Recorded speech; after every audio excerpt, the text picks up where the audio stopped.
Bonsoir, ça fait plaisir de se retrouver. D'abord, je me permets de vous saluer de la part de Monsieur le maire, qui était retenu à d'autres réunions, mais qui vous salue. Mesdames et messieurs, chers amis, nous ouvrons ce soir le cycle des entretiens d'ici intitulé « En dehors des idées reçues ». On ne va pas s'ennuyer. Cette année, les conférences ont vocation à vous emmener à contre-courant de la norme, afin de découvrir des disciplines, des personnalités ou des domaines sous un nouvel éclairage. Nous aborderons ainsi une grande diversité de thèmes, entre septembre et mai, touchant à la littérature, la psychologie, l'éducation, l'histoire, la philosophie, pour vous proposer une lecture différente du monde. Ce soir, nous aborderons avec vous, Madame Prest, l'œuvre de Charles Dickens, à la lumière de votre regard de spécialiste.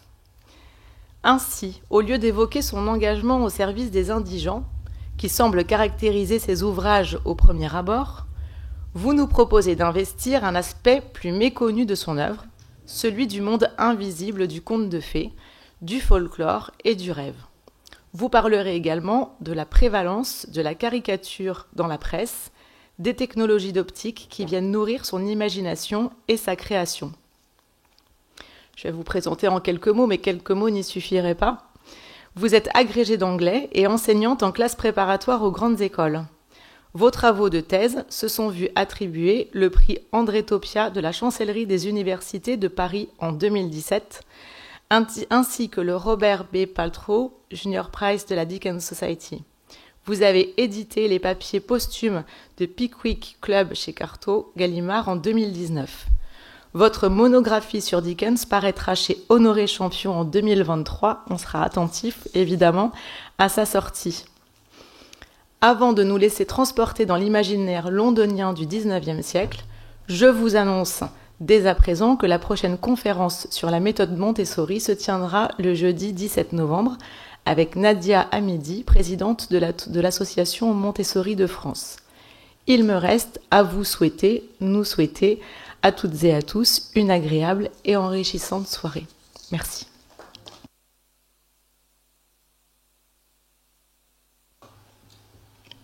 Bonjour, vous m'entendez? Oui. Bonjour à tous. Tout d'abord, je suis très heureuse d'être ici parmi vous ce soir. Je suis très honorée d'avoir été invitée par la ville d'Issy-les-Moulineaux. Je vous remercie. Je suis très heureuse de venir vous parler de cet auteur qui m'est très cher. Alors, je vous prie de m'excuser par avance parce que j'ai peu de voix. Heureusement, on a un micro, donc ça devrait aller. Mais voilà, j'espère que je serai suffisamment audible ce soir. Donc voilà, pour cette première conférence, j'aimerais évoquer les raisons pour lesquelles Charles Dickens n'est pas un écrivain réaliste, contrairement à sa réputation en France, qu'il assimile souvent à un Zola anglais. Donc je commencerai d'abord par tenter de définir ce qu'est le réalisme, parce que les contours de ce genre littéraire peuvent paraître parfois assez flous, justement en raison de son amplitude. Donc le réalisme, c'est ce terme qui caractérise le roman européen du XIXe siècle dans sa prétention de dire le réel dans sa vérité. Et il s'agit de toute œuvre qui semble reproduire assez fidèlement la réalité sociale et matérielle à laquelle elle se réfère, en étudiant l'homme dans son contexte socio-économique, prenant en compte les différents secteurs, les différentes faces de l'activité humaine, et en particulier celle des classes défavorisées. Et en 1830, c'est Stendhal qui utilise la métaphore du miroir pour rendre compte justement de la fonction mimétique de son esthétique romanesque. Et dans Le Rouge et le Noir, voilà ce qu'il dit, je cite, « Un roman est un miroir que l'on promène sur une grande route ». Et donc, en cela, il pourrait être tentant de rattacher Dickens au courant réaliste, parce qu'après tout, ses romans se déroulent bien dans une ville précise, à une époque déterminée. Il s'agit du Londres de Victoria. Et ces intrigues, qui se déroulent sur des centaines de pages, embrassent l'ensemble de la société anglaise et explorent les liens plus ou moins visibles, plus ou moins souterrains, plus ou moins anciens, qui unissent les membres des classes aristocratiques aux miséreux des rues, en passant par les avocats, les commerçants et les banquiers. Alors, cette réputation d'auteur réaliste, en fait, se voit renforcée par les combats sociaux de Dickens et la compassion qu'il manifestait à l'endroit des indigents et des orphelins tout particulièrement. Le plus fameux exemple étant bien entendu celui d'Oliver Twist, son deuxième roman publié en 1837. En fait, l'époque est marquée par une nouvelle législation sociale qui est jugée scandaleuse. Il s'agit de la loi sur les pauvres de 1834. Et c'est cette loi sur les pauvres qui va constituer le point de départ de ce deuxième roman de Dickens. En fait, cette loi met un terme à l'assistance à domicile et met en place la création de ce qu'on appelle les workhouses, c'est-à-dire ces hospices qui sont censés accueillir les indigents, mais en fait, il s'agit davantage de prisons, où en fait on enferme les pauvres, on les maltraite en guise de dissuasion. L'idée c'était que les hospices étaient censés être pires que des prisons pour que ce soit vraiment le dernier recours pour les personnes. Donc dans ces endroits, les familles sont séparées, affamées, le travail est éreintant, le travail est humiliant, on y broie des os par exemple, on y casse des cailloux, vraiment comme des galériens, et la discipline est extrêmement stricte. Donc effectivement, c'est l'indignation de Dickens par rapport à cette nouvelle loi sur les pauvres qui va constituer le point de départ d'Oliver Twist. Oliver Twist qui après s'échappe de cet hospice et se perd dans le labyrinthe londonien, les bas-fonds londoniens, où il rencontre des criminels et des prostituées. Donc voilà, ça c'est l'exemple le plus connu, mais en fait il y en a bien d'autres. Je songe par exemple à Nicholas Nickleby, qui est le roman suivant qui paraît en 1838, où en fait l'écrivain commence par dénoncer le scandale des écoles mouroirs du Yorkshire, qui recueillent les garçons orphelins ou abandonnés pour les maltraiter et les laisser dépérir en grand nombre. Et on retrouve la même indignation dans David Copperfield qui est publié en 1847, où les écoliers, dont le jeune David, sont battus et maltraités par des maîtres cruels et sadiques. Et en dehors de ces romans, Dickens entreprend également de défendre les classes populaires. Et je voudrais tout particulièrement évoquer le droit des classes populaires à se divertir le dimanche. Parce qu'en effet, l'époque de Victoria manifeste une très violente hostilité d'ordre tout à fait idéologique à l'endroit du divertissement populaire. On considère à l'époque que l'oisiveté est mère de tous les vices et que les plaisirs terrestres sont un obstacle au salut. De ce fait, l'ouvrier est un criminel en puissance. Il ne saurait donc être désœuvré, sans quoi il ne saurait manquer de s'adonner aux vices, à la boisson et à la révolution sociale. Donc on trouve beaucoup de mouvements, beaucoup de sociétés au XIXe siècle qui militent pour un dimanche consacré à la prière, un dimanche dépourvu de tout loisir, avec l'interdiction de promenade, d'alcool, de commerce, de musique, de lecture du journal, de théâtre, de correspondance, de conversation frivole, mais aussi de tout déplacement ou tout rassemblement sans rapport avec la contemplation de Dieu. Alors on trouve une exception qui est celle du travail des domestiques attachés au service des classes sociales supérieures. Eux ont le droit de travailler le dimanche. Donc voilà, le seul jour de loisir passe donc sous le contrôle de groupes religieux extrémistes, ce que Dickens dénonce avec férocité et intransigeance dans ses discours, dans ses articles, dans ses romans. Et dans le même esprit, Dickens s'attaque également au mouvement luttant pour la tempérance et qui cherche à lutter contre, à limiter, voire à supprimer la consommation d'alcool. Et donc ce que Dickens reproche à ce mouvement, c'est de priver les classes populaires d'un de leurs rares plaisirs, au lieu de chercher à éradiquer les maux qui mènent à l'alcoolisme, comme les conditions de travail effroyables, l'insalubrité des quartiers, la mauvaise qualité de l'eau, etc. Et donc, si je vous parle de ça, vous le verrez, c'est parce que cette conception du loisir populaire influencera l'écriture de Dickens, justement dans ce qu'elle s'écarte du réalisme et du mimétisme. Et oui, je tenais également à vous donner ces précisions pour vous expliquer pourquoi, au moment de sa mort en 1870, la nation entière prend le deuil de Dickens. Donc j'aimerais vous donner cette citation que je trouve assez touchante. C'est un ouvrier qui aurait prononcé les paroles suivantes. Charles Dickens est mort, nous avons perdu notre meilleur ami. Et pourtant, malgré ses combats sociaux, malgré sa compassion pour les classes populaires, Dickens n'est pas un écrivain réaliste, au sens où ses romans ne sauraient être considérés comme des imitations d'un monde concret. Donc, bien qu'ils s'inscrivent dans une réalité socio-économique précise et reconnaissable, Dickens transforme cette réalité, il la transfigure, en y introduisant la magie du conte de fées et la noirceur du gothique. Pour comprendre l'attrait que ces textes exercent sur Charles Dickens, il faut dire un mot du contexte culturel du début du XIXe siècle pour tout ce qui touche à la littérature, et en particulier ce qui touche à la littérature destinée aux enfants de la classe moyenne, à laquelle Dickens appartient, parce que ces textes, justement, lui serviront de contre-modèle pour ses propres récits. Donc, au XIXe siècle, les ouvrages consacrés aux enfants de la classe moyenne étaient avant tout d'ordre didactique, moral, prenant la forme de fables, de tracts religieux ou de pamphlets qui mettent en garde les enfants contre les vices qui les menacent. Et donc, on retrouve plusieurs exemples de ces textes dans les romans de Dickens. Alors, voilà, est-ce que vous voyez tous ? Oui, très bien.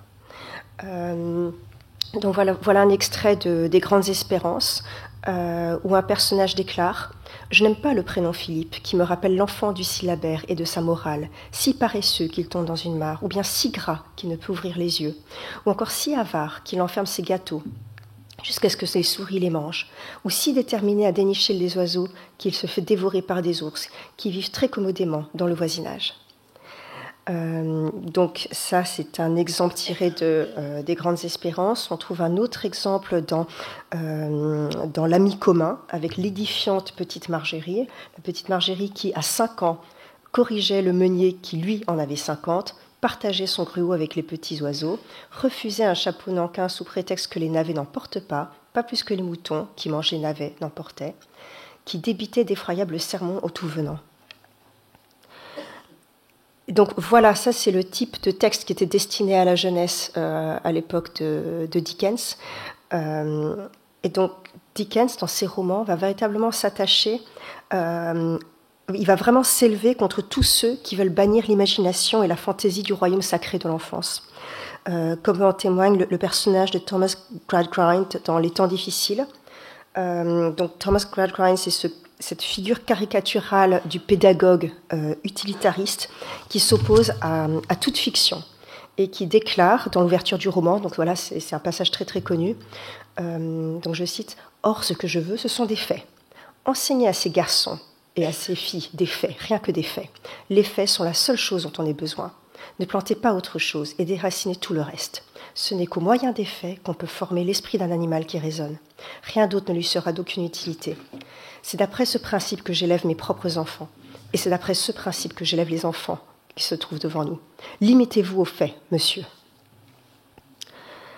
Et donc, cette répression de la fiction destinée aux enfants dans l'Angleterre du début du XIXe siècle, elle est d'autant plus étonnante qu'il existe cette tradition anglaise des contes populaires, avec leur lot de croyances et de superstitions. Mais ces contes populaires ont été bannis des nurseries des familles respectables, et ce depuis le XVIIe siècle, probablement en raison de la montée en puissance politique du puritanisme, qui percevait ces récits comme trop païens. Voilà, c'est la même logique qui voulait abolir les loisirs le dimanche pour les classes populaires. Et donc, de même que le théâtre et les autres divertissements populaires deviennent strictement réglementés, voire censurés, on observe également un affaiblissement de la tradition orale du conte de fées au sein des foyers, surtout les foyers qui aspiraient à une certaine forme de respectabilité. Au XVIIIe siècle, l'ordre puritain, donc le courant puritain, perd de son influence, mais c'est ensuite le rationalisme de l'âge des Lumières qui s'avère hostile à ces histoires issues de la tradition populaire. Et donc ce rationalisme explique également la prééminence de la didactique dans tout ouvrage destiné aux enfants de la classe moyenne, et accessoirement à leurs parents, à qui on enseignait comment se comporter avec logique et comment se tenir à l'écart de toute pulsion, excès de passion ou débordement de l'imagination.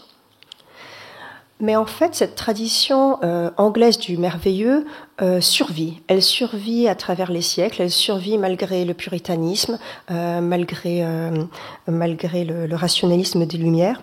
Et c'est grâce à l'oralité, c'est grâce aux classes populaires qui justement maintiennent cette tradition du discours oral. Et ce sont également les publications bon marché vendues par les colporteurs et autres marchands ambulants dans les campagnes.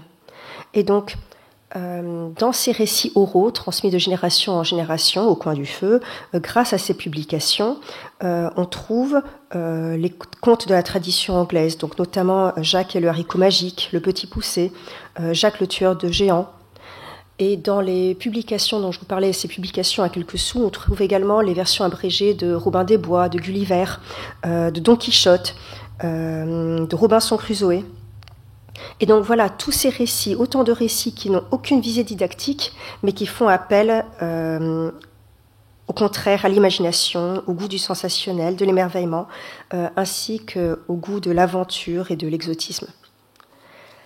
L'exotisme vient aussi du continent, d'Europe, avec des contes comme Cendrillon, comme La Belle au bois dormant, Le Petit Chaperon rouge, ces contes populaires qui sont collectés et mis par écrit par des intellectuels tels que Perrault et les frères Grimm, et qui sont ensuite progressivement traduits en anglais et exportés dans les îles britanniques. Et ils y trouvent un public très très réceptif, notamment dans les villages. Dans les villages, mais aussi dans les plus hautes sphères. Dans les plus hautes sphères parce que justement, ces contes ont été cautionnés par les intellectuels du continent. Donc voilà pour l'Europe. Et on a une autre tradition du conte de fées, orientale cette fois-ci, qui provient également de France. Et je parlais bien sûr des Mille et une nuits.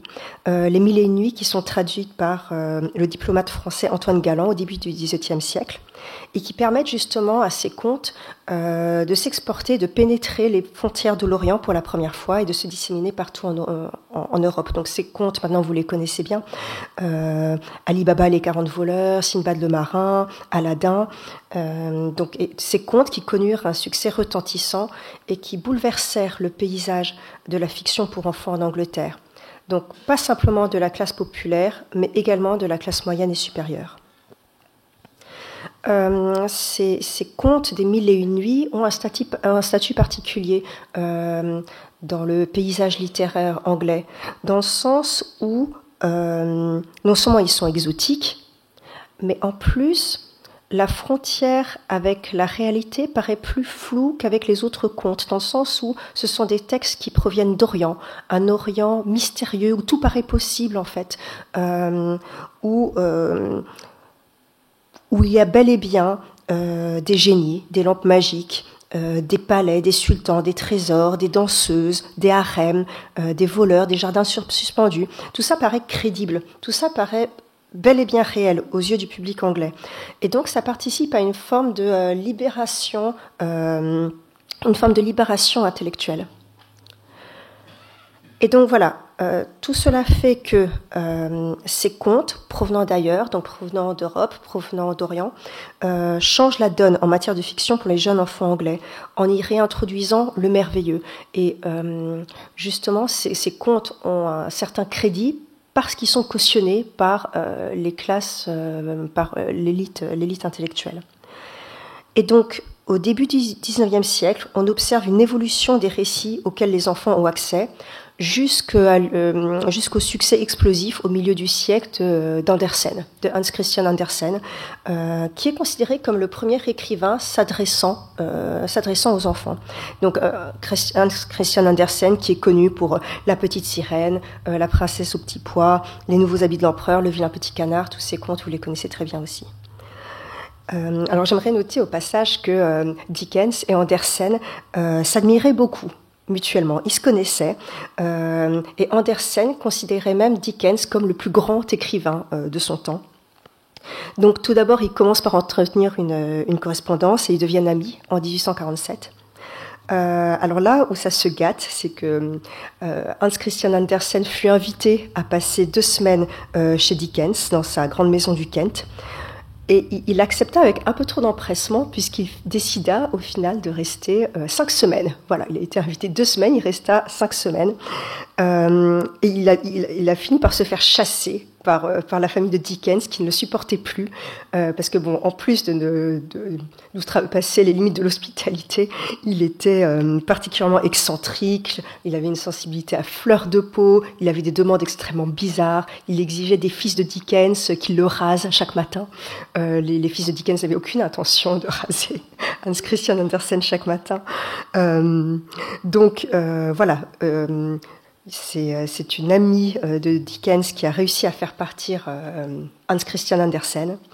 Et quand il partit, Dickens afficha une note dans la chambre qu'il occupa, indiquant, alors je cite, « Hans Andersen dormit ici 5 semaines, ce qui nous parut à tous une éternité. » Donc voilà, ça aurait pu être une belle rencontre. Je pense que c'était une belle rencontre, mais en tout cas, la personnalité des uns et des autres a fait que c'était plus tendu que prévu. Donc, pour revenir au propos, le goût du public anglais pour les contes de fées s'en va croissant. Et il va également avec la popularité du roman gothique. Le roman gothique qui se développe au XVIIIe siècle et au XIXe siècle, avec ses fantômes, ses châteaux hantés, ses malédictions, ses personnages de demoiselles en détresse, de pères tyranniques. Donc voilà, c'est-à-dire que la littérature anglaise va dans ce sens-là. Et je pense aussi au développement du courant romantique. Le courant romantique, au tournant du XIXe siècle, qui a un rôle d'importance parce qu'il marque un regain d'intérêt pour la tradition orale des campagnes, pour les dialectes, le folklore, pour les vestiges du passé, les ruines, ainsi que, et ça c'est tout à fait nouveau, le culte de l'enfant. Alors le culte de l'enfant, c'est vraiment quelque chose qui apparaît au XIXe siècle. Le culte de l'enfant comme personne à part entière. Parce qu'avant l'émergence du courant romantique, l'enfant était perçu comme un petit adulte, en fait. Un petit adulte avec ses propres charges et ses propres responsabilités. Et ce qui change la donne, c'est l'Émile de Rousseau.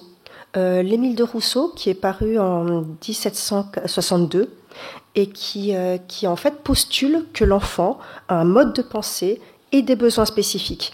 Et donc c'est une approche qui nous influence encore beaucoup aujourd'hui, mais c'est tout à fait novateur pour l'époque. Donc Rousseau, voilà, dans son Émile, insiste sur la liberté, la spontanéité de l'enfant, sa connexion avec la nature, si bien que pour le courant romantique qui se développe dans les décennies suivantes, l'enfance est vraiment perçue comme un royaume proche du divin, qui est à opposer à la corruption du monde adulte. Donc voilà l'ère du temps quand Dickens naît en 1812. Il s'agit donc d'une période de transition où, dans la classe moyenne, la littérature pour enfants est extrêmement normée, elle est particulièrement austère et elle se fonde sur le rationalisme, la logique, le didactisme, la morale. Mais on a une tradition du conte de fées qui survit dans les classes populaires et qui fait l'objet d'un regain d'intérêt dans les classes supérieures grâce au travail des intellectuels du continent, donc Perrault et les frères Grimm, qui agissent donc comme des ethnographes avant l'heure. Et enfin, on a le courant romantique, qui contribue à revaloriser le folklore et qui accorde une place tout à fait privilégiée à l'enfant. Et donc, dans ses romans, Dickens sera très influencé par ces nouveaux principes qui mettent l'imagination au centre du récit et Dickens, justement, contribuera à populariser ces principes encore davantage. Mais ce dont il faut se rendre compte, c'est que au début du XIXe siècle, quand Dickens naît, ces évolutions sont encore à l'état de balbutiement. En fait, le changement de mentalité ne se fait pas du jour au lendemain. Et ces nouvelles idées peinent encore à pénétrer les consciences, et notamment les consciences dans les classes moyennes, à laquelle Dickens appartenait par sa naissance. Et donc, tout est encore à faire en termes de littérature pour enfants, avant que l'on aboutisse à l'Alice au Pays des Merveilles de Lewis Carroll. Maintenant, j'aimerais dire un mot sur l'enfance de Charles Dickens dans les années 1810 et 1820. Et je ponctuerai en fait mon propos de citation tirée de David Copperfield. David Copperfield qui est l'autofiction de Dickens, paru en 1849 et qui reprend des éléments clés de son enfance. Parce que pour Dickens, c'est vraiment dans l'enfance et dans son enfance que tout se joue. L'enfance, c'est le berceau de son imagination créatrice et c'est là que se dessinent tous les principes qui régiront son écriture et ses obsessions. Donc, Dickens naît le 7 février 1812 dans le sud-est de l'Angleterre. Il naît un vendredi, comme son héros David Copperfield, et il est le deuxième des 8 enfants de John et Elizabeth Dickens. C'est important de dire un mot sur sa famille, notamment sur les parents de John Dickens, c'est-à-dire les grands-parents de Charles Dickens. Ces parents sont tous deux domestiques au service d'une prestigieuse famille. Une famille qui côtoie l'élite intellectuelle, artistique et politique du pays. Et donc, auprès de cette famille, dans ce cadre très privilégié, John Dickens, c'est-à-dire le père, commence à adopter les manières de la haute société. Il prend des mauvaises habitudes, il mène grand train, sans en avoir les moyens. Mais la contrepartie, c'est que c'est un homme éduqué, qui a accès justement, voilà, qui a accès à toute une bibliothèque. La bibliothèque étant encore un luxe au début du XIXe siècle. Et il se forme lui-même sa propre bibliothèque avec des essais, des pièces de théâtre, du roman, ce qui explique l'accès très jeune de Charles Dickens à des ouvrages qui, en principe, sont censés être hors de sa portée en termes socio-économiques.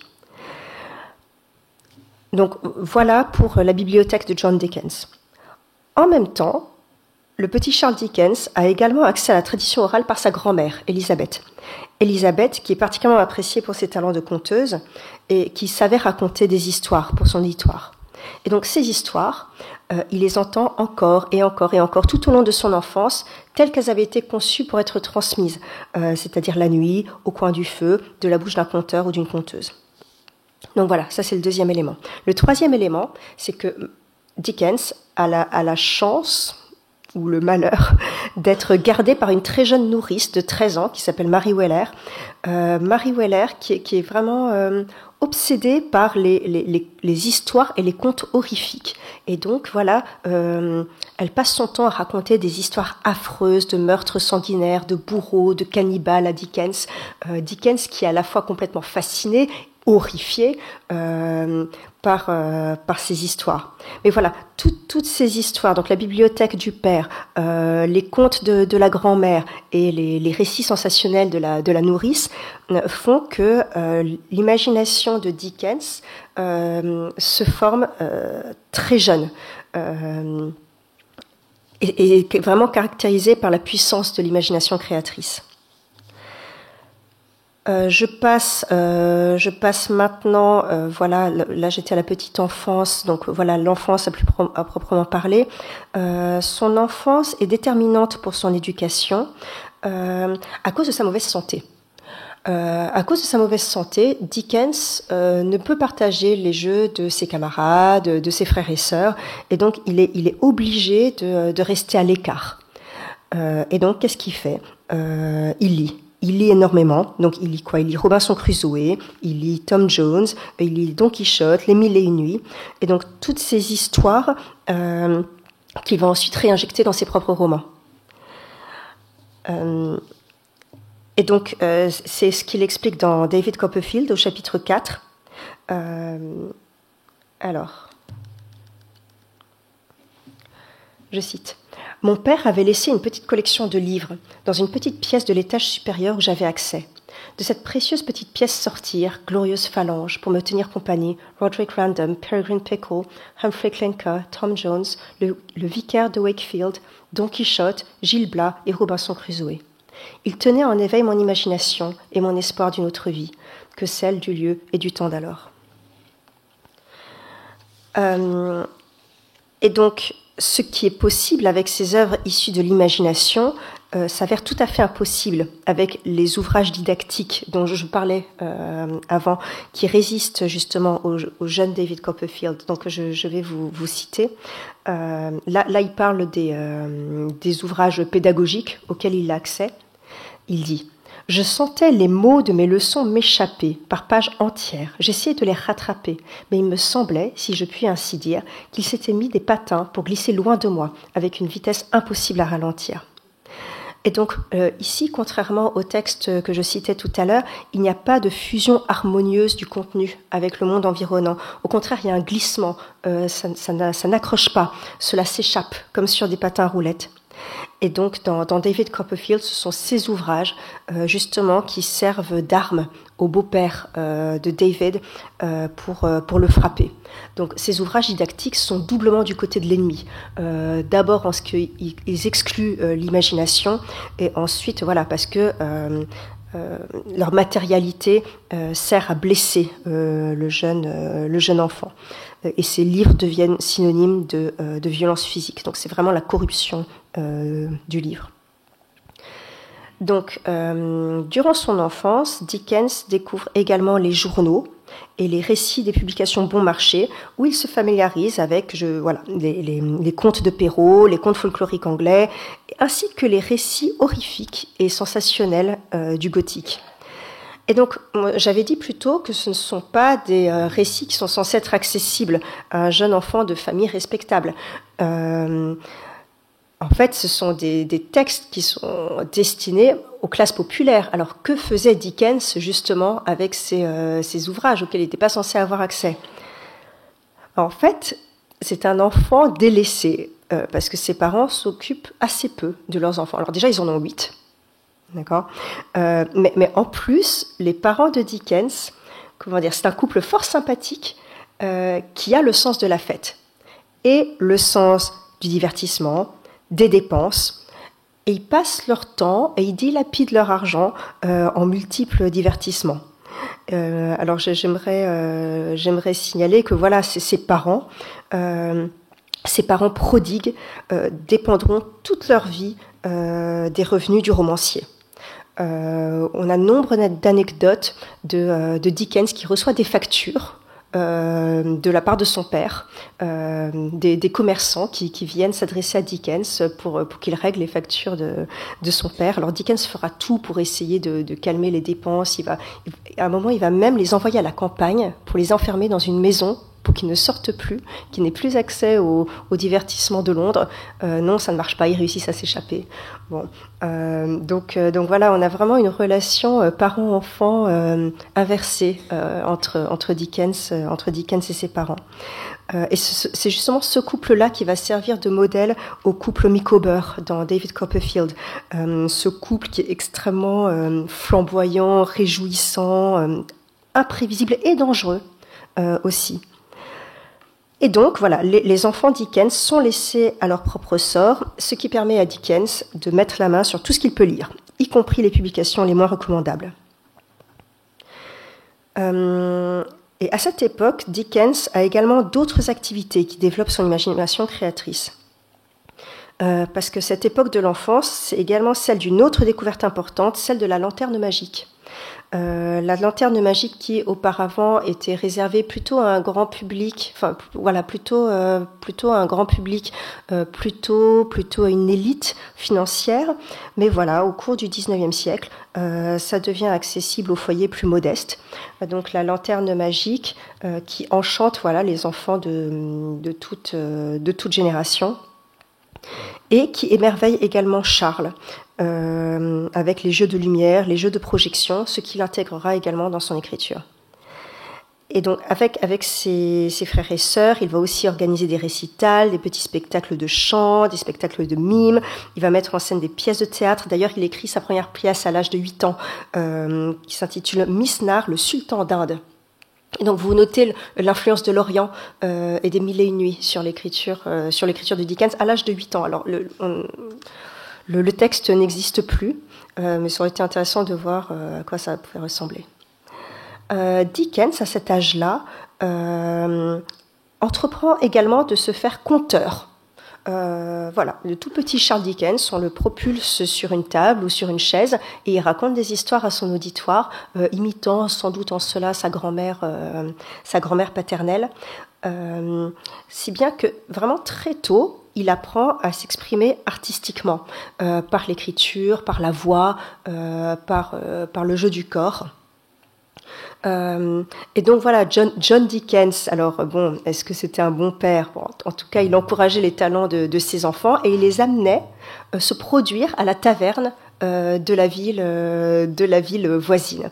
Alors le petit Charles était enchanté. Maintenant, est-ce que c'était une méthode pédagogique qui était très cautionnée à l'époque? Ça, c'est encore autre chose. Mais voilà, ça a vraiment participé au développement artistique de Dickens. Donc c'est vraiment une enfance de rêve. C'est une enfance de rêve, un véritable paradis où l'imagination se déploie. Donc pour résumer ce que je viens de dire, à une époque où les contes et les récits merveilleux sont discrédités au sein de sa classe sociale, Dickens a la chance d'avoir à ses côtés deux conteuses, l'une incarnant le versant merveilleux du conte de fées et l'autre plutôt sa face noire. Il a également la chance d'accéder à la bibliothèque paternelle, aux journaux, et en plus sa mauvaise santé ainsi que les responsabilités de ses parents le forcent à trouver un refuge dans ce monde de l'imagination. Et donc voilà, et lui-même, à son tour, il s'approprie les outils de l'imagination créatrice grâce à des histoires, du chant, du théâtre. Mais voilà, cette enfance de rêve parvient à son terme parce que les soucis financiers ne cessent de s'accumuler. Donc, je l'ai dit, les parents de Dickens sont extrêmement dépensiers, mais bon, ce n'est pas que de leur faute. John Dickens travaillait dans l'administration de la marine et la fin des guerres napoléoniennes fait que son emploi se fait affecter, ce qui explique en partie sa déchéance financière. Et donc, voilà, à cause des bouleversements liés à la fin des guerres napoléoniennes, on le mute à Londres et la famille s'installe à Camden, dans le nord-ouest de Londres. Alors aujourd'hui, c'est un quartier extrêmement branché, je n'irai pas jusqu'à dire chic, mais voilà, extrêmement populaire. Mais à l'époque, il s'agissait vraiment d'un quartier périphérique. Et s'installer là-bas, c'était vraiment un signe de déchéance sociale. Donc, la vie se fait plus chère parce qu'on est à Londres, le salaire de John Dickens se réduit, John contracte des dettes, il se brouille avec tout le monde parce qu'il n'arrive jamais à rembourser les sommes prêtées. Et la vie de Charles est bouleversée. Un drame dans sa vie, c'est que sa sœur est envoyée à l'école, à une prestigieuse académie de musique, tandis que lui est retiré de l'école. Alors, c'est assez intéressant comme fonctionnement, parce qu'à l'époque, au XIXe siècle, on favorisait plutôt l'éducation du garçon. Tandis que là, c'est la fille qui est envoyée à l'école. Donc, voilà, c'est vraiment un schéma familial qui diffère de la norme. Et voilà, le fait de ne plus être inscrit à l'école constitue un traumatisme pour Charles. Et voilà, et non seulement plus personne ne prend soin de lui, mais il devient chargé des tâches ménagères et il veille sur ses frères et sœurs. Mais une lumière subsiste dans sa vie, c'est celle-ci. Ce sont toujours les livres de la bibliothèque paternelle. Donc je cite encore David Copperfield. Pendant ce temps, je sentais si bien se gaspiller les quelques espérances que j'avais pu donner, dans l'abandon total où j'étais tombée, que j'aurais été au comble du malheur sans mes vieux livres. C'était ma seule consolation. Si je leur restais fidèle, ils me le rendirent bien. Je les lus et les relus, je ne sais combien de fois encore.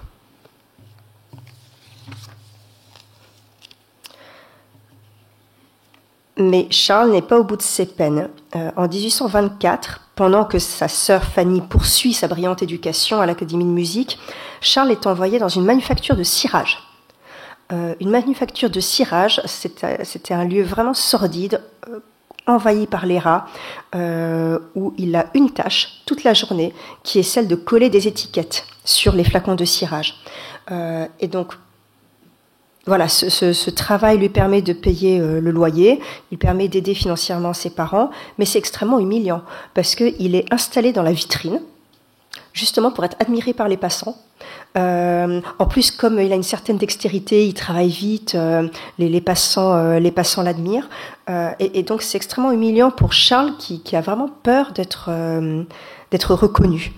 Donc, même si ses petits camarades qui travaillent à son côté sont extrêmement gentils avec lui, l'expérience est très traumatique pour cet enfant de 12 ans qui, en plus, a la santé fragile, je le rappelle, et qui est terrifié par l'abandon de ses études. Lui qui se destinait à Oxford ou à Cambridge, il avait vraiment de grandes espérances, hein, pour citer un de ses romans.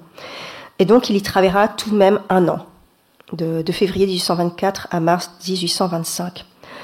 Et donc, toute sa vie, il gardera le secret sur cet épisode. Il n'en parlera qu'à son épouse, Catherine, et à son meilleur ami, John Foster. Mais il n'empêche que cet abandon des parents, qui est aussi quelque chose qu'on retrouve beaucoup dans le conte de fées, on pense à Tom Pouce, enfin pas Tom Pouce, le Petit Poucet, pardon, où justement, dans tous ces contes où on voit tous ces parents incompétents, ou ces parents inexistants, ou ces parents qui abandonnent leurs enfants. En fait, ces contes trouvent un écho direct dans la vie de Dickens, qui se sent abandonné par ses parents. La déchéance familiale se poursuit parce que en 1824, au mois de février, John Dickens est incarcéré à la prison de la Marshalsea. Qui est la prison des endettés. D'accord, c'était là où on enfermait c'est la prison pour dette. Alors voilà, on pouvait en sortir qu'en remboursant ses dettes. En même temps, quand on est en prison, comment est-ce qu'on rembourse ses dettes ?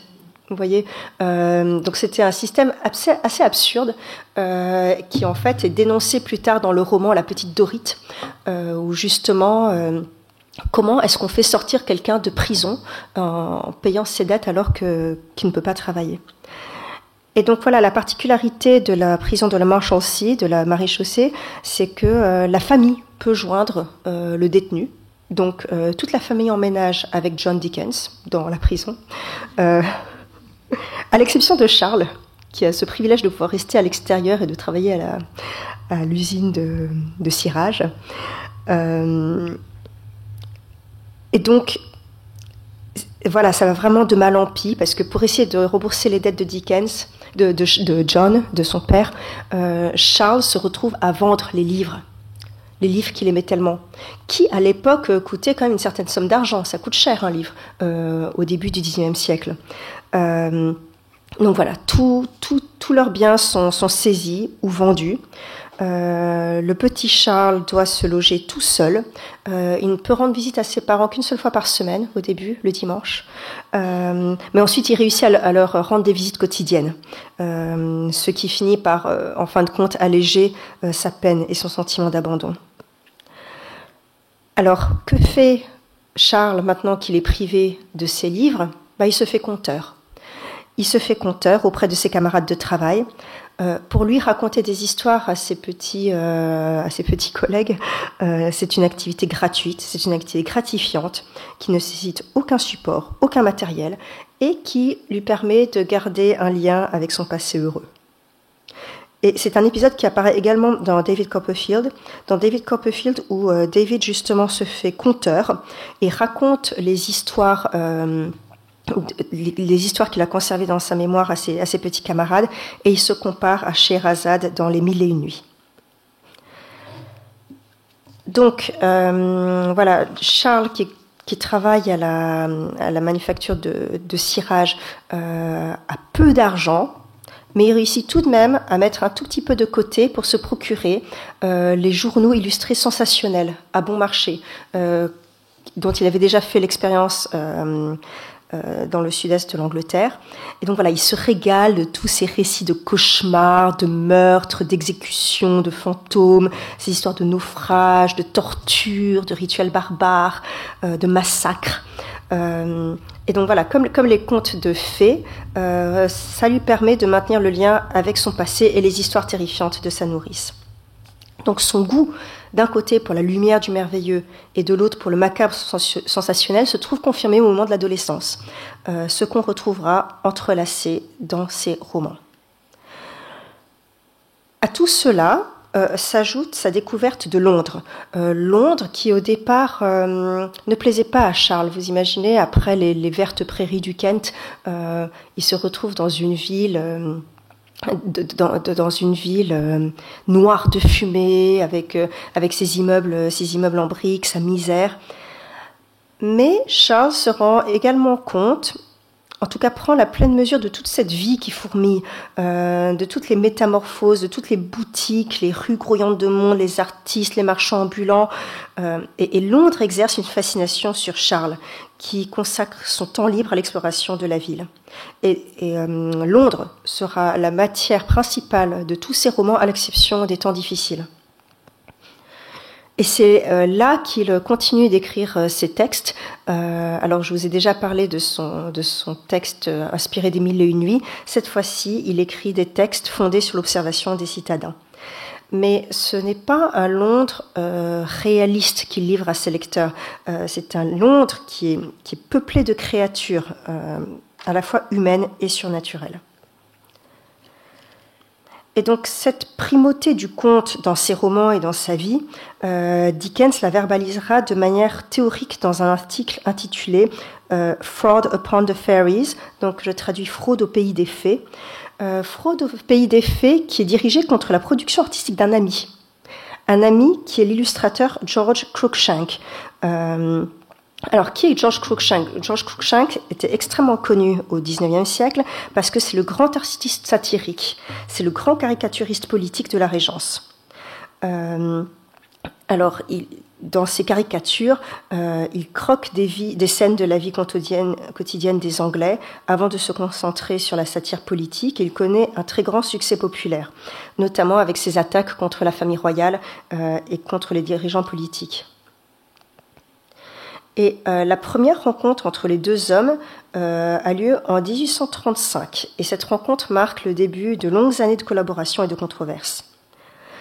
Cruikshank, en 1835, a 43 ans et il est au fait de sa gloire. C'est vraiment le caricaturiste le plus populaire de l'époque. Tandis que Dickens a à peine 23 ans et il débute tout juste sa carrière. Et donc leur rencontre un peu improbable est due à l'éditeur de Dickens qui veut que celui-ci réunisse ses textes sous la forme d'un unique volume, illustré par Cruikshank.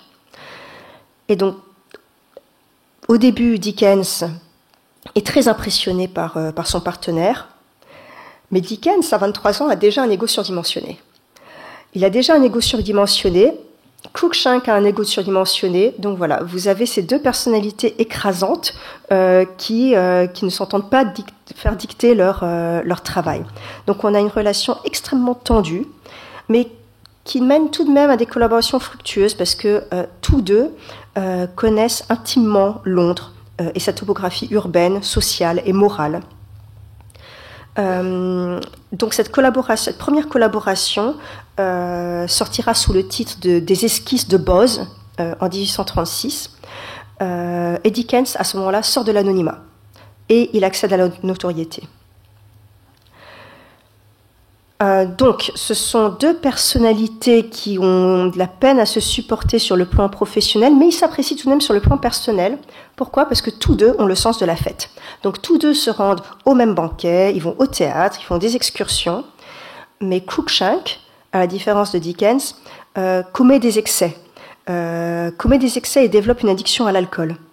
Donc plusieurs fois, il se rend chez Dickens au petit matin en état d'ébriété et Dickens le ramène dans sa famille, tout penaud, la queue entre les jambes. Donc voilà, c'est un épisode c'est vraiment très très récurrent dans leur amitié. Et petit à petit, Cruikshank prend peur parce il craint de subir le sort de son propre père qui était mort d'alcoolisme. Et donc, il entreprend un changement radical de vie. À la fin des années 1840, Cruikshank adhère à des sociétés de tempérance anti-alcoolique. Et vous vous rappelez, au début de ma présentation, je vous disais que c'était justement le type de société que Dickens abhorrait. Donc les sociétés pour la tempérance, les ligues anti-alcooliques, les ligues contre le divertissement le dimanche. Et voilà que son ami Cruikshank se met en tête de participer à ces sociétés. Et donc voilà, il se sent pris d'une mission sociale et il veut lutter contre ce mal qu'est l'alcoolisme, et il le fait de manière quasi fanatique. Il fait des discours, il rédige des lettres, il publie des caricatures, il distribue des tracts, il distribue des pamphlets. Et il fait beaucoup de scènes lors des réceptions, notamment celle de Dickens. Il y a des anecdotes de Cruikshank en train d'arracher les verres de vin ou d'alcool des mains des convives, et de renverser l'alcool sur la tête des convives. Donc Cruikshank perd beaucoup d'amis. Mais Dickens lui reste encore fidèle, mais jusqu'à un certain point. Ce qui va provoquer leur brouille définitive, c'est la publication par Cruikshank d'une réécriture illustrée du Petit Poucet. Et il entreprend de réécrire le Petit Poucet en y insérant ses propres préceptes moraux, si bien que le conte de fées se transforme en tract anti-alcoolique. Et donc voilà, dans ce texte, il dénonce les effets de l'alcool, du tabac, du jeu. Il préconise les bains d'eau froide. Alors, comment vous dire, Londres au XIXe siècle, les bains d'eau froide, c'était quand même pas de la rigolade. Il préconise la frugalité dans les repas. C'est un conte où les enfants sont très respectueux, respectent leur maman, respectent les horaires de coucher, vont au lit sans faire d'histoire, etc. Et donc, dans tout ce texte écrit par Cruikshank, les malheurs de la famille découlent de l'alcoolisme du père. L'alcoolisme du père ayant mené à leur déchéance et ce qui le pousse à abandonner ses enfants. Et à la fin du récit de Cruikshank, le roi interdit l'alcool dans son royaume, ce qui mène à la baisse de la criminalité et à la prospérité du pays. Et donc Dickens, quand il lit ce texte écrit par son ami, un ami cher quand même, il le connaît quand même depuis au moins une vingtaine d'années, ils ont beaucoup collaboré ensemble, Dickens est mécontent. Et pourtant, il y en a vu d'autres avec Cruikshank, mais là, il est vraiment mécontent. Il est mécontent tout d'abord parce qu'il pense que Cruikshank a tort. Pour Cruikshank, tous les maux sociaux, que sont la pauvreté, l'ignorance, le crime, découlent de l'alcoolisme. Tandis que pour Dickens, c'est le contraire. Ce sont les maux sociaux qui mènent à l'alcoolisme. Donc ça, c'est la première raison. Et la deuxième raison, vous vous en doutez, c'est que Cruikshank introduit du didactisme et de la morale au sein du conte de fées. Ce qui, pour Dickens, constitue une perversion, une corruption, une violation même de la sacralité de ce type de récit. Et donc, sans le vouloir, Cruikshank souille ce qui avait sauvé la vie de Dickens durant les années noires. Il souille ce qui lui avait fourni un moyen d'évasion et ce qui avait constitué le berceau de son imagination. À ce moment-là, Dickens est intimement persuadé que l'imagination, c'est ce qui nous aide à rester humains. Surtout à l'âge de la machine, à l'âge de la révolution industrielle. Et donc, le texte de Cruikshank constitue une souillure, une corruption, une perversion de ce qui est sacré. Et donc, ce que je disais, oui, j'en étais à Cruikshank qui réécrit le Petit Poucet, c'était bien ça, oui.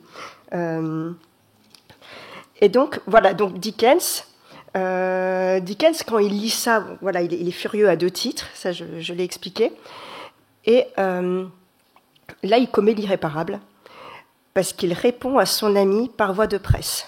Il répond à son ami par voie de presse, par le biais de cet article intitulé « Fraude au pays des fées ». Donc, il commence tout de même assez diplomatiquement. Il commence par louer l'artiste, le grand artiste qu'est Cruikshank. Il célèbre leur longue amitié. Et ensuite, il se livre à une savoureuse parodie de Cendrillon sur le même ton que son ami. Et donc, ça, Cendrillon fait partie d'une société de tempérance pour enfants. Le père de Cendrillon meurt parce qu'il prend des bains trop chauds. Cendrillon, une fois devenue reine, devient un tyran qui fait emprisonner à vie tous ceux qui se livrent aux excès de nourriture, tous ceux qui se livrent aux excès de boissons. Et Cendrillon finit également par faire brûler tous les journaux qui promeuvent ces excès. Et donc cette parodie de Dickens provoque la colère de Cruikshank, parce que d'abord, bon voilà, il se fait humilier en public par un de ses amis chers, et en plus parce que ça lui fait un grand tort sur le plan commercial. Cruikshank, en fait, à cette époque, il est un peu en perte de vitesse. Il est moins populaire qu'à l'époque de la Régence. Et donc, il avait entrepris de faire un peu son grand retour avec la publication de ses réécritures de contes. Et voilà, c'est l'échec. Il ne publiera pas les autres contes qu'il avait en tête, si bien que les amis sont définitivement brouillés. Donc, cette anecdote, j'espère qu'elle vous fait comprendre l'influence du conte de fées dans la vie, dans l'imagination créatrice et dans l'écriture de Dickens. Et cette présence du conte est également tout à fait consciente, elle est voulue, et elle sert un propos. Pour Dickens, les contes de fées ne s'opposent pas au réel. Les contes de fées en font partie à part entière. Parce que les contes de fées, même s'ils n'appartiennent pas au monde concret, ils disent quelque chose de la vérité de l'imagination et de ses mystères. Ils disent quelque chose sur notre vie intérieure. Et donc, il ne s'agit pas, par le conte, d'échapper au réel. Il s'agit au contraire de savoir le réinterpréter. Il s'agit de le voir autrement. Il s'agit de dévoiler ce qui est invisible, mais qui n'en existe pas moins. Donc, la structure du conte de fées organise l'écriture de Dickens, à la fois dans tout ce qu'elle a de lumineux, mais aussi dans toute sa noirceur. On a le côté merveilleux du conte de fées, avec les fins heureuses, les bonnes marraines, les belles princesses, les princes courageux, les déguisements, les transformations, les métamorphoses, les rêves, etc., les dons prodigieux. Mais Londres est également une forêt magique qui se transforme en labyrinthe, un labyrinthe inquiétant, où circulent les monstres, où les orphelins maltraités se perdent, abandonnés par leurs mauvais parents, par leurs mauvais génies. On y trouve des sorcières, des diables, des monstres, des cannibales, des gobelins, des ogres, des fantômes. Et donc, Dickens va intégrer ces deux versants du conte dans ses romans.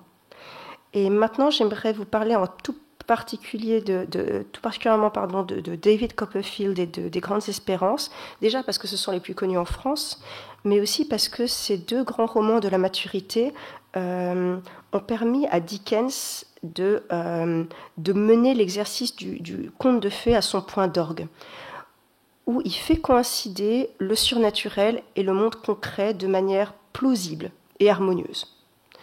Donc je commence avec David Copperfield. David Copperfield, publié en 1849, et qui est, je cite, l'enfant préféré de l'écrivain. En tout cas, c'est ce qu'il affirme dans sa préface. Et dans cette autofiction, il mêle les éléments marquants de sa propre vie en livrant une peinture noire du sort réservé aux jeunes enfants, livrés eux-mêmes dans l'Angleterre victorienne. Donc, dans ce roman, on retrouve beaucoup de personnages qui semblent sortir tout droit d'un conte de fées. On a les belles demoiselles en détresse avec Clara, Dora et Agnès. On a le cruel beau-père qui chasse les enfants hors de leur foyer. Le personnage de Rosa Dartle apparaît comme une sorcière maléfique. Le personnage de Betsy Trotwood, c'est une marraine la bonne fée qui recueille David après sa fugue et qui le transforme en petit gentleman. Alors, j'aimerais dire un mot sur ce personnage de Betsy.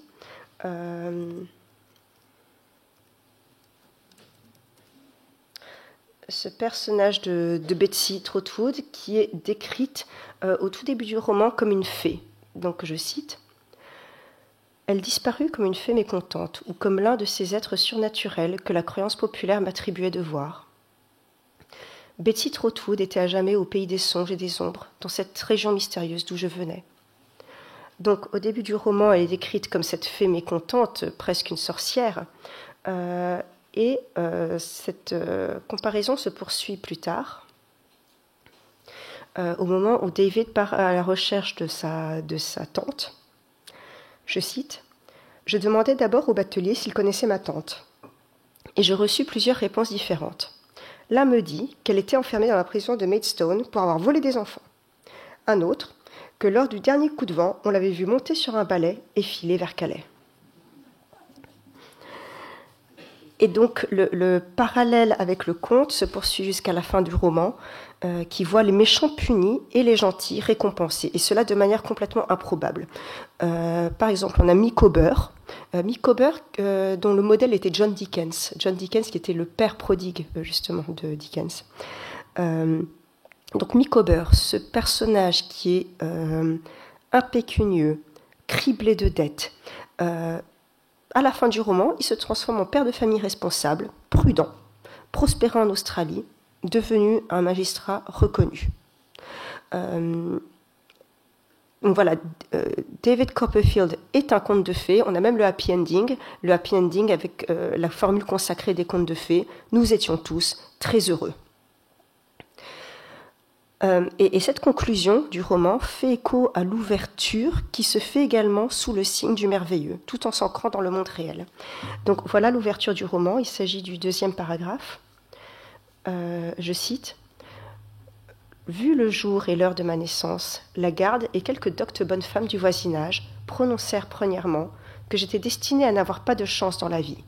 Deuxièmement, que j'aurais le privilège de voir les fantômes et les esprits. Deux dons qui, croyait-elle, étaient l'attribut inévitable de tous les bébés, ayant eu le malheur de naître un vendredi, à une heure avancée de la nuit. » Donc Dickens, dans cette ouverture du roman, fait deux choses. Il commence par ancrer son roman dans la réalité, mais c'est une réalité qui est une porte ouverte vers un monde invisible, un monde qui est fait de prédictions, de sorts jetés sur l'enfant à la naissance. C'est un monde fait de fantômes, de tous ces émissaires d'un monde invisible et mystérieux qui vient bruisser dès les premières pages et qui suivront David tout au long de sa vie. Donc, Dickens, à travers la voix de David, prend une distance avec ses prédictions sur le ton de l'humour. Toujours dans les premières pages, David mentionne la coiffe avec laquelle il est venu au monde. La coiffe, c'est la partie de la poche du liquide amniotique qui recouvre la tête de certains bébés quand ils viennent au monde. Et au XIXe siècle, cette coiffe fait l'objet d'un certain nombre de superstitions. Et on croit notamment que cela protège le propriétaire de la coiffe contre la noyade. Donc, toujours dans le chapitre 1, voilà ce que David dit. « Je suis né coiffé, et ma coiffe fut mise en vente au très bas prix de 15 guinées. Les personnes qui s'en allaient en mer manquaient-elles d'argent à l'époque ? Ou bien manquait-elle de foi et préférait-elle les ceintures de liège ? Je ne sais. » Donc, on voit comment le narrateur ici se moque des prédictions de bonnes femmes et nous engage à travers l'humour à ne pas y accorder de crédit. Mais on verra qu'au cours du roman, David est bel et bien immunisé contre les naufrages. Il est bel et bien protégé contre les noyades en mer, qui pourtant affectent bon nombre de ses amis, jusqu'à la tragédie finale de la tempête, à la fin du roman. Et donc ces superstitions de bonnes femmes, qui au début ne sont pas prises au sérieux, semblent contenir une forme de vérité, même si cette vérité ne saurait être accessible immédiatement par l'esprit rationnel. Je voudrais vous montrer un autre exemple de créature ancrée dans le monde réel et pourtant auréolée du surnaturel. Ce sont les arbres dans le jardin familial.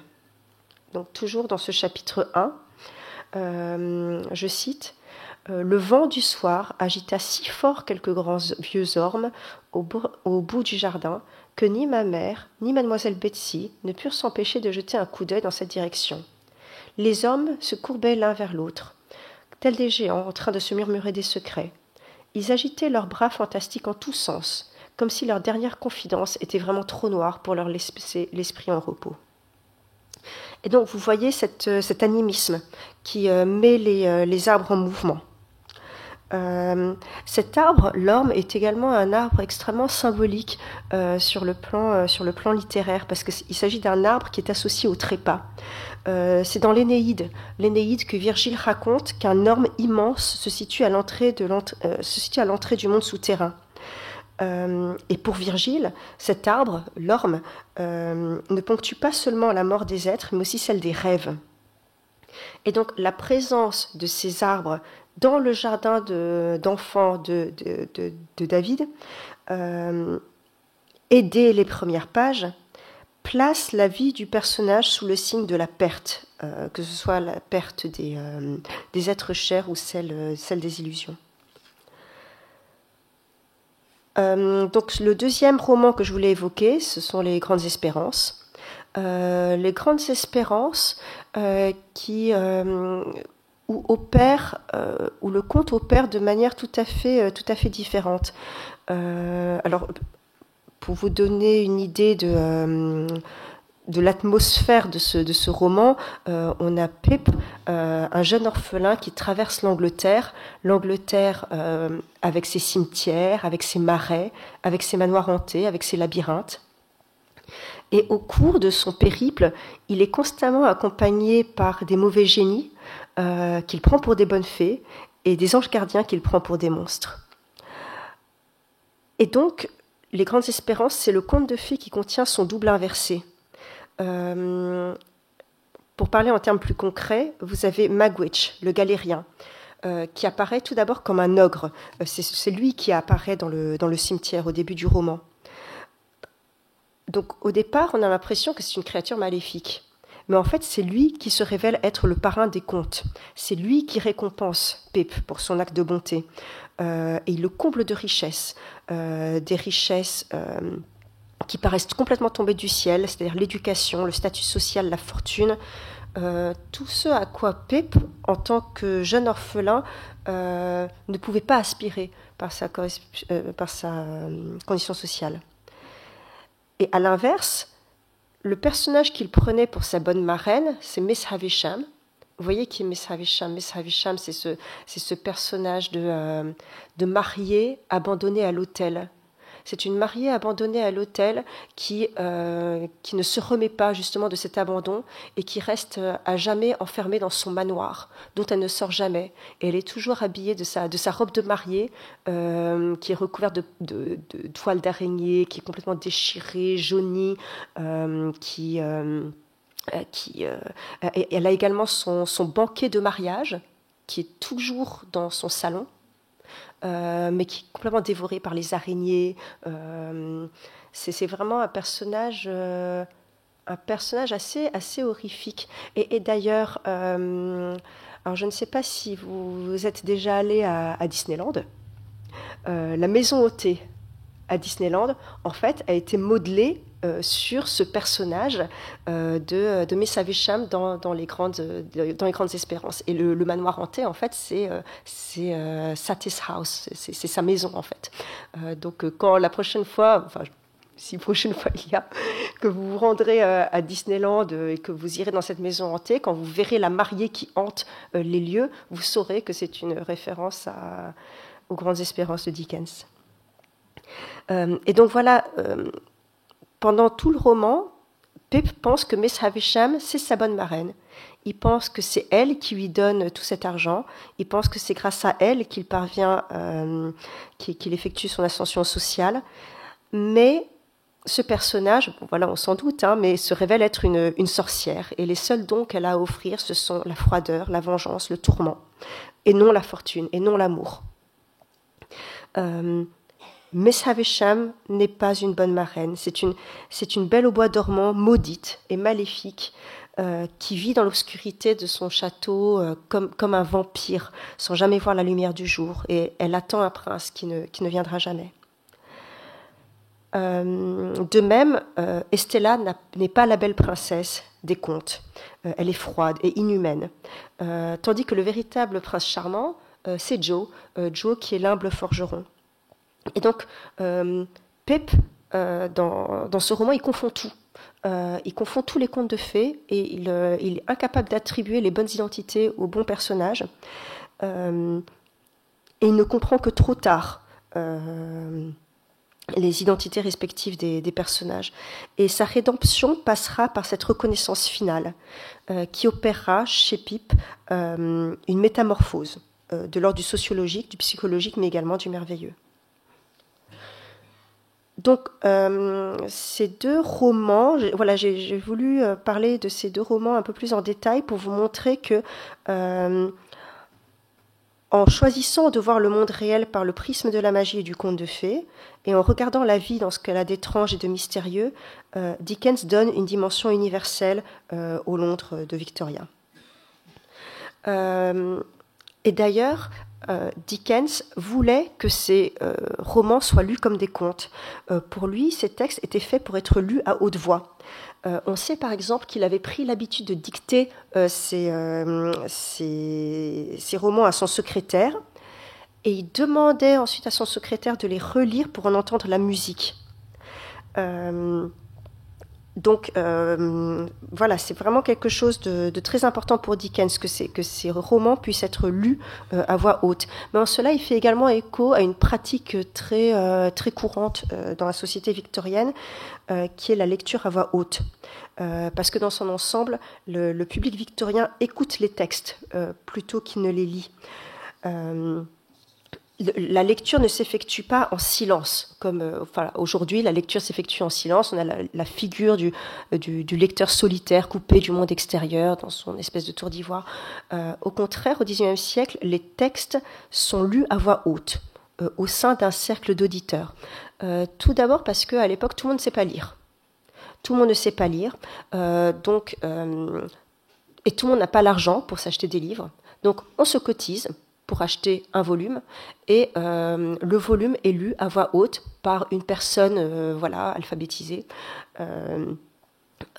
Tout le monde se cotise pour payer la personne, pour payer le volume, et c'est ce qui se passe avec les romans de Dickens. On peut s'étonner, vous vous rappelez, je vous disais au début qu'au moment où Dickens meurt, toute la nation prend le deuil, alors même que toute la nation n'avait pas les moyens intellectuels et financiers de se procurer ces ouvrages. Mais en fait, voilà, c'était par ce biais-là, c'était par le biais des lectures à voix haute qu'en fait les Anglais ont accès aux textes de Dickens. Mais c'est également le cas dans les milieux aisés, parce que l'époque victorienne est également caractérisée par l'idéologie victorienne de la célébration du foyer, vue comme un refuge par rapport au monde extérieur.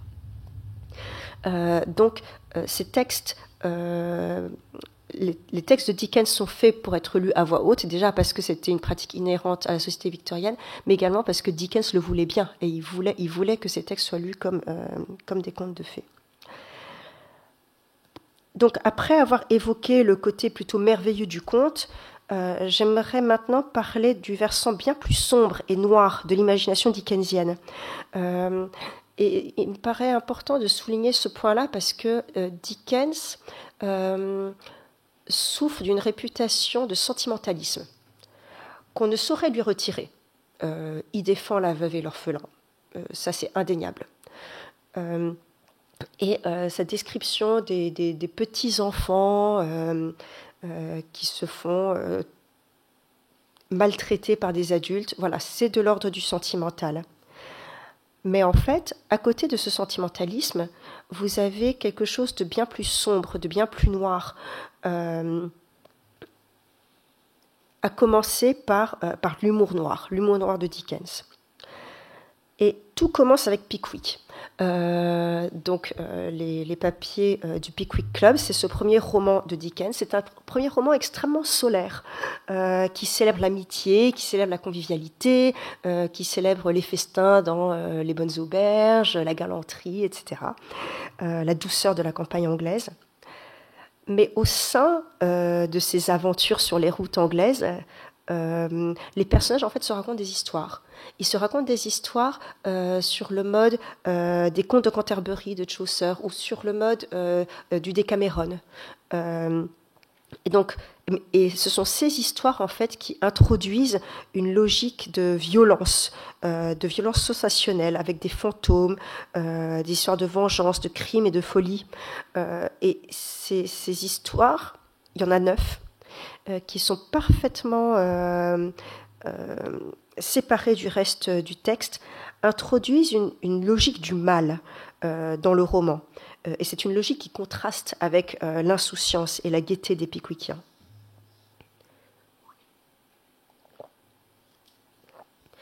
Et donc, ces contes qui se caractérisent par la sauvagerie des rapports familiaux, par la violence qui s'exerce sur les femmes, par un climat général de peur et de menace, évoquent justement les grands textes gothiques qui se développent et que j'ai évoqués plus tôt. Et ces textes font planer une ombre sur le roman. On a une autre forme de noirceur dans les papiers Pickwick.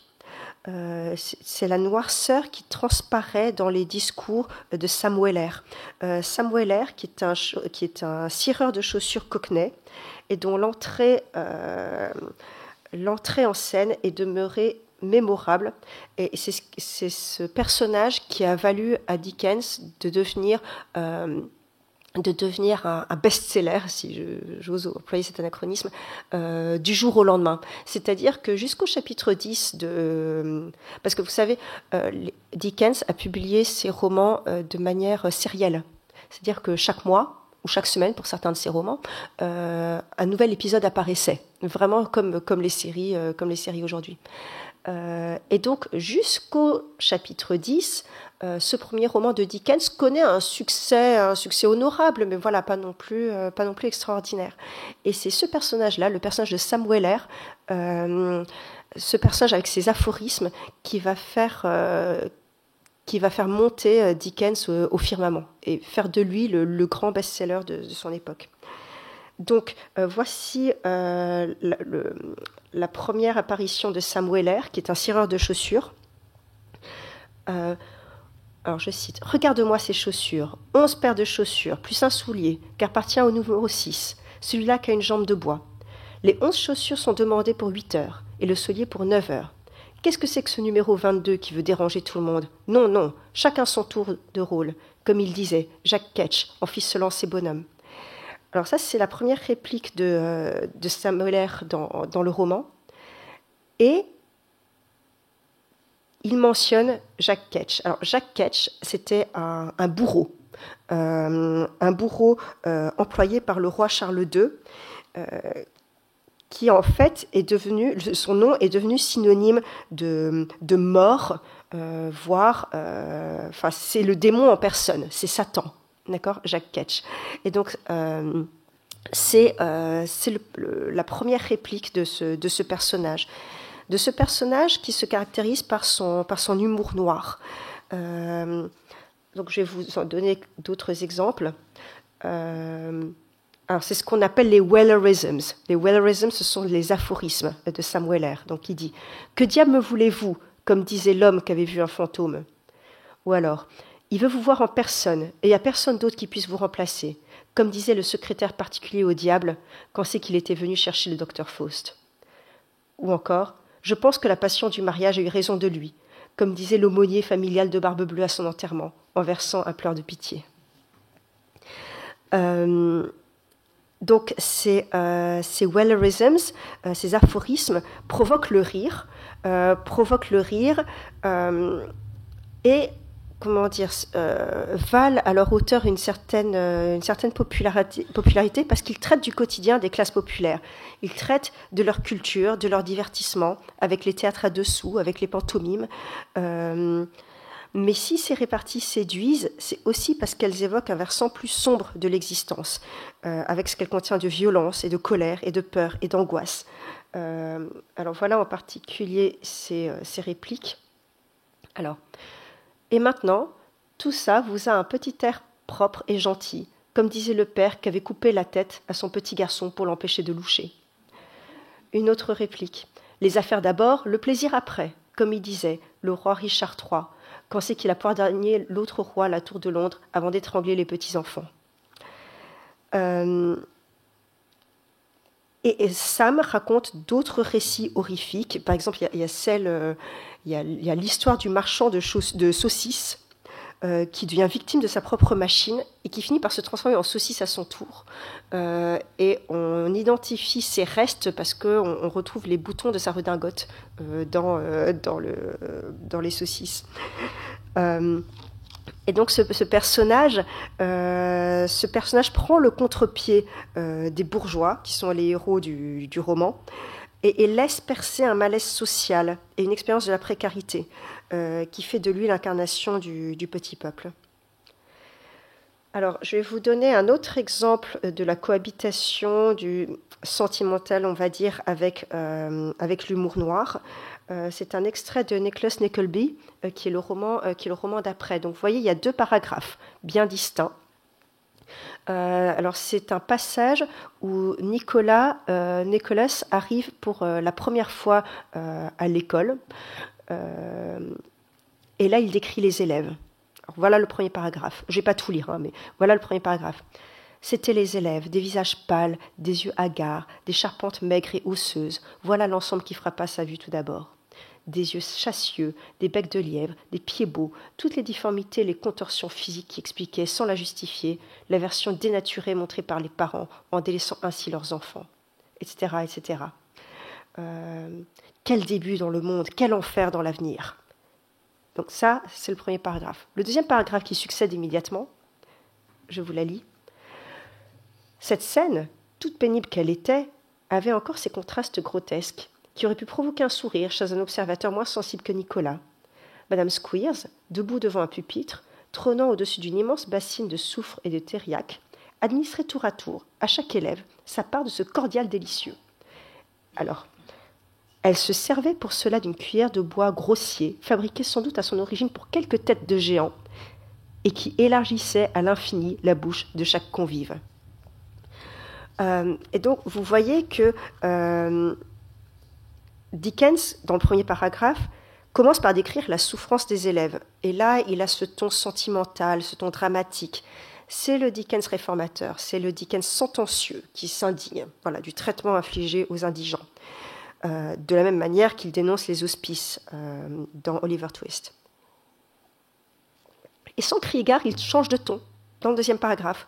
Et ce n'est plus l'émotion qui prédomine, mais c'est l'humour.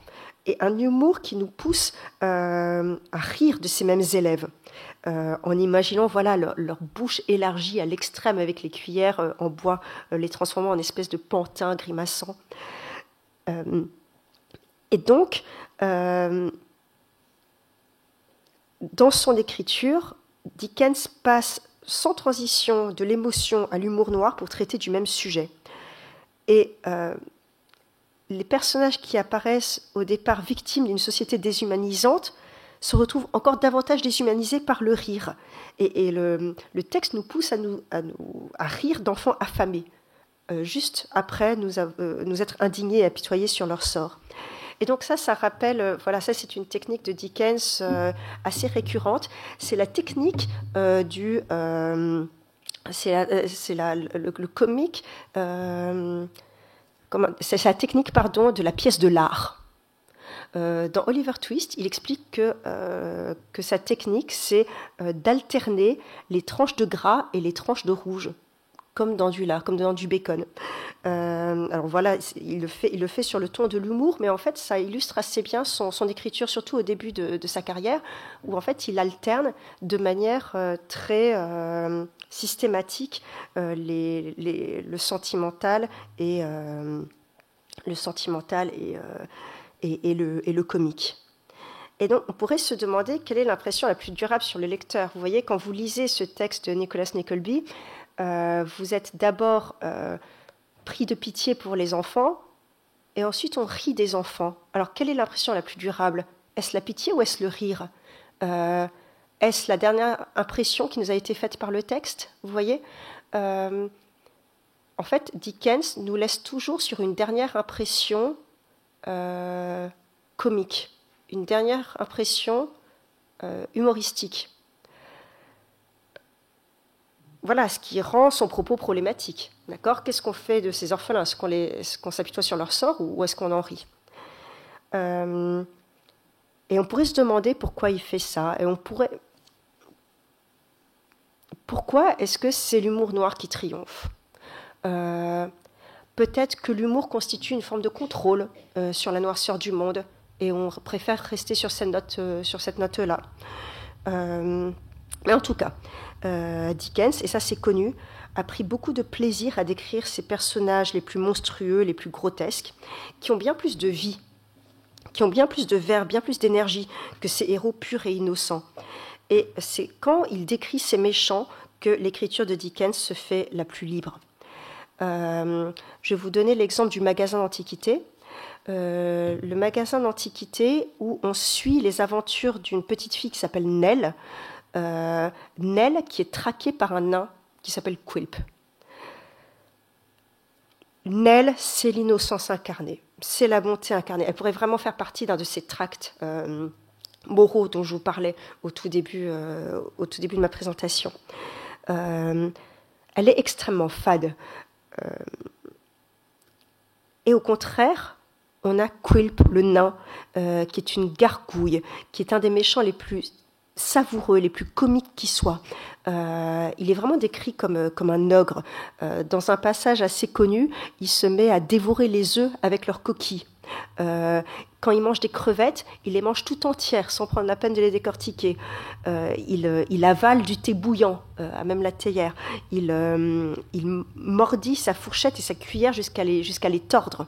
Donc voilà, c'est un personnage monstrueux, à milieu de l'angélique petite Nell, et on sent que Dickens prend vraiment un malin plaisir à confronter ces deux personnages, à mettre Nell en danger en la mettant côte à côte avec Quilp. Quilp qui considère, qui prend des airs de cannibale quand il s'adresse à Nell. Dans un passage, il dit « Oui, elle est charmante, elle est si petite, si rondelette, si bien modelée. » On a vraiment l'impression que c'est un loup, en fait, prêt à dévorer la petite fille. Et le cannibalisme fait partie justement d'une des thématiques chères à Dickens, si j'ose dire, mais précisément parce que c'est le versant noir de la convivialité. Dickens est connu pour ses descriptions de banquets, ses descriptions de festins. C'est la convivialité propre à Dickens, mais la contrepartie, c'est le cannibalisme. Je vois vos paroles, mais je vous encourage à ce qu'on arrive à rester dans notre timing. Oui, parce que je n'ai pas ma montre. Je sais, mais c'est pour ça que c'est... Voilà, je ne veux pas nous couper dans l'élan, ouais. Mais... Alors, attendez, je vais regarder l'heure. Ah oui, effectivement, d'accord. Donc, je vais passer. Vous me poserez vos questions si vous voulez sur. Vous me poserez vos questions si vous voulez sur les caricatures de presse notamment. Mais ce que je voulais. Pardon ? Oui, on en parlera si vous avez des questions.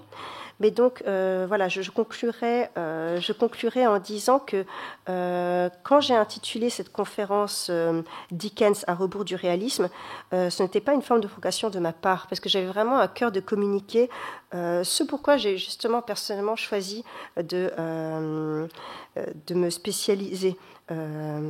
C'est vraiment une œuvre où bruisse l'étrange dans un quotidien qui est transcendé, qui est réenchanté par le merveilleux du conte, par les terreurs du gothique, le tout relevé par l'humour noir qui était propre à l'écrivain. Et j'espère vous avoir convaincu de lire ou de relire Dickens. L'automne et l'hiver, c'est une saison particulièrement propice à la lecture de Dickens, une lecture au coin du feu, parce que c'est exactement dans ces conditions que Dickens avait souhaité être lu. Et je vous remercie pour votre attention.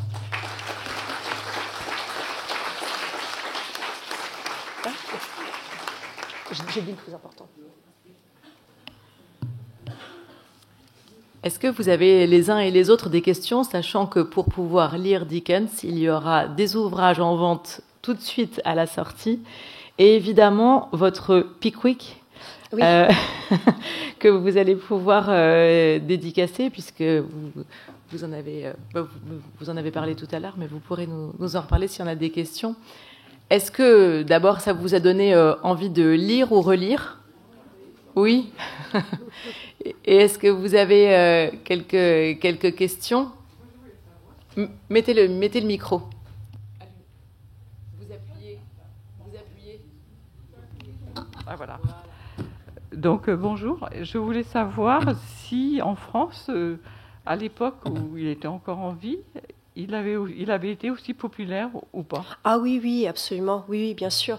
Mais en fait, Dickens était extrêmement populaire un peu partout dans le monde, un peu partout dans le monde occidental, euh, jusqu'aux États-Unis même. Et il était traduit. Euh, et même, ça lui posait des problèmes parce qu'à l'époque, il n'y avait pas le concept de copyright. C'est-à-dire que ces œuvres se faisaient complètement piller. Une fois qu'elles étaient traduites, elles étaient vraiment livrées dans le monde et lui ne recevait aucun retour financier, on va dire, sur sa propre œuvre. Donc oui, Dickens était extrêmement connu. Et d'ailleurs, en France, il a connu Victor Hugo notamment. Il avait été invité chez Victor Hugo et il a aimé beaucoup la France. Il y a beaucoup vécu, à Boulogne notamment, à Paris aussi. Il parlait français assez bien, paraît-il. Euh, et donc voilà, il a même consacré des romans à la France, avec par exemple un conte de Deville, qui se passe durant la Révolution française. Donc voilà, Dickens a une histoire d'amour avec la France et les Français le lui rendaient bien et lisaient effectivement ses ouvrages. Traduits mais non rémunérés. Oui, bonsoir. Est-ce que votre point de vue à rebours, enfin Charles Dickens à rebours du réalisme, est aussi un point de vue qui est partagé outre-Manche? Oui, oui, oui, absolument. Absolument, et c'est d'ailleurs, c'est même un point de vue qui est, c'est même un peu le consensus, on va dire, sur Dickens. La raison pour laquelle j'ai voulu vous présenter ça en France, c'est parce qu'on n'a pas le même point de vue sur Dickens en France. Et c'est même assez étonnant. Dickens est vraiment perçu comme un écrivain naturaliste, alors que c'était tout sauf un écrivain naturaliste. En fait, on demeure obsédé par ses combats sociaux, alors qu'en fait, c'est pas du tout ce qui caractérise son œuvre. Outre-Manche, en Angleterre, on a davantage conscience en fait du côté merveilleux, féerique de Dickens. Et d'ailleurs, c'est ce qui est mis en valeur dans notamment les adaptations de la BBC. La BBC qui justement met l'accent sur les monstres, sur les princesses, etc. Et Dickens est aussi très populaire pour ses contes de Noël. Vous connaissez l'histoire de Scrooge, le conte de Noël avec l'esprit de Noël qui vient rendre visite à Scrooge. Et c'est lui en fait qui a participé à faire de la fête de Noël celle qu'on connaît aujourd'hui, parce qu'il avait fait de telles descriptions de festins familiaux dans ses romans au moment de Noël, que justement il est associé à cet esprit de Noël, cet esprit de fête. Oui, effectivement, le point de vue que je présente n'est pas du tout novateur au sens où c'est une opinion extrêmement partagée en Angleterre, mais c'est moins connu en France.